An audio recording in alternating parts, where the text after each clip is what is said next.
முன்னாள் முதல்வர் ஜெயலலிதா பிறந்தநாள் விழாவிற்காக அதிமுக சார்பில் வைக்கப்பட்ட பேனரை மறைத்து ஓபிஎஸ் ஆதரவாளர்கள் பேனர் வைத்ததால் அதிமுக மற்றும் ஓபிஎஸ் ஆதரவாளர்கள் இடையே வாக்குவாதம் ஏற்பட்டது.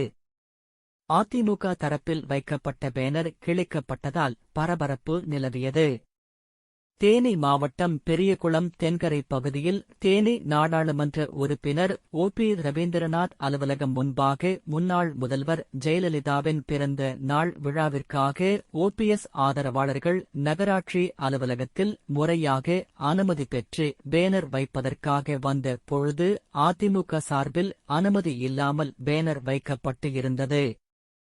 இதனை அடுத்து ஓபிஎஸ் ஆதரவாளர்கள் அனுமதி பெற்ற இடத்தில் அதிமுகவினர் வைத்த பேனரை மறைத்து ஓபிஎஸ் ஆதரவாளர்கள் பேனரை நிறுவினர்.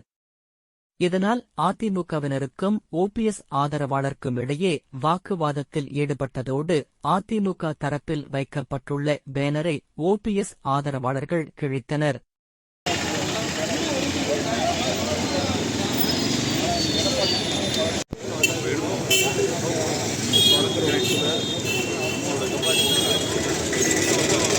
இதனைத் தொடர்ந்து பெரியகுளம் காவல்துறை துணை கண்காணிப்பாளர் சக்திவேல் மற்றும் அதிமுக மற்றும் ஓபிஎஸ் ஆதரவாளர்களிடம் பேச்சுவார்த்தை நடத்தினர்.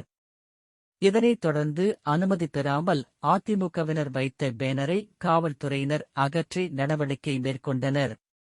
மேலும் இரு தரப்பினர் இடையே பேனர் வைப்பதில் பிரச்சினை ஏற்பட்டதால் காவல்துறையினர் பாதுகாப்பு பணியில் ஈடுபட்டனர்.